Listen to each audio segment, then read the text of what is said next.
मित्रांनो, आज मी तुम्हाला एक गोष्ट सांगणार आहे. ही गोष्ट फक्त ऐकण्यासाठी नाहीये, ही गोष्ट जगण्यासाठी आहे. एका छोट्या गावात अर्जुन नावाचा तरुण राहत होता. अर्जुन हुशार होता, मेहनती होता, पण एक मोठी कमतरता होती. त्याला स्वतःवर विश्वास नव्हता. तो नेहमी म्हणायचा, माझ्याकडून काय होणार? मी साधाच माणूस आहे. यश फक्त नशिबावान लोकांसाठी असतं. गावात एक म्हातारे गुरुजी होते. ते अर्जुनला रोज पाहायचे, मेहनत करताना पण स्वतःला कमी लेखताना. एक दिवस गुरुजींनी अर्जुनला बोलावलं. गुरुजींनी अर्जुनला एक जड दगड दिला आणि सांगितलं, हा दगड बाजारात विकायला घेऊन जा, पण कुणी किंमत विचारली तर बोलायचं नाही, फक्त 2 बोटं दाखव. अर्जुन गेला. एक जण म्हणाला, 20 रुपये देतो. दुसरा म्हणाला, 50 रुपये. अर्जुन परत आला. गुरुजी म्हणाले, आता हा दगड सोनाराकडे घेऊन जा. अर्जुन दगड सोनाराकडे घेऊन गेला. सोनार म्हणाला, हा तर मौल्यवान दगड आहे, याची किंमत 50,000 रुपये आहे. गुरुजी हसले आणि म्हणाले, अर्जुना, माणसाची किंमत तो कुठे उभा आहे यावर ठरते. तू स्वतःला कमी समजशील तर जगही तुला कमीच समजेल. अर्जुन विचारात पडला, पण तरीही त्याच्या मनात भीती होती. गुरुजींनी त्याला सांगितलं, एक झाड लाव, रोज पाणी घाल.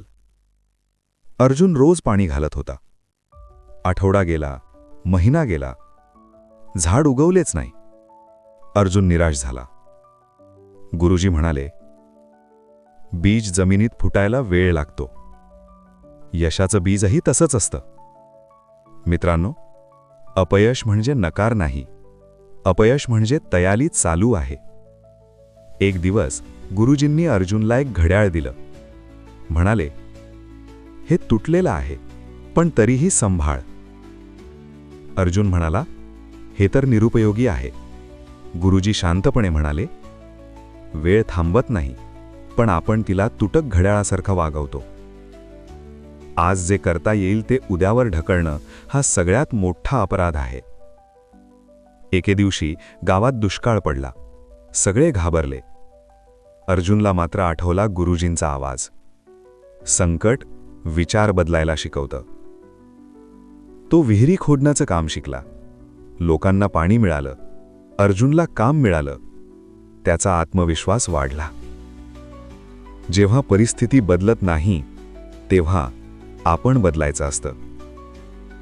मित्रांनो, तुमच्यात जे आहे ते जगाला अजून माहीत नाही, पण ते आधी तुम्हाला माहीत असणं गरजेचं आहे. स्वप्न पहा, लाजू नका. मेहनत करा, थकू नका. अपयश आलं, थांबू नका. आणि सर्वात महत्त्वाचं, स्वतःवर विश्वास ठेवा. आज नाही तर उद्या, उद्या नाही तर परवा, पण जर तुम्ही हार मानली नाही तर यश तुम्हाला शोधत येईल. तुमची सुरुवात लहान असू शकते, पण शेवट महान असतो. फक्त थांबू नका.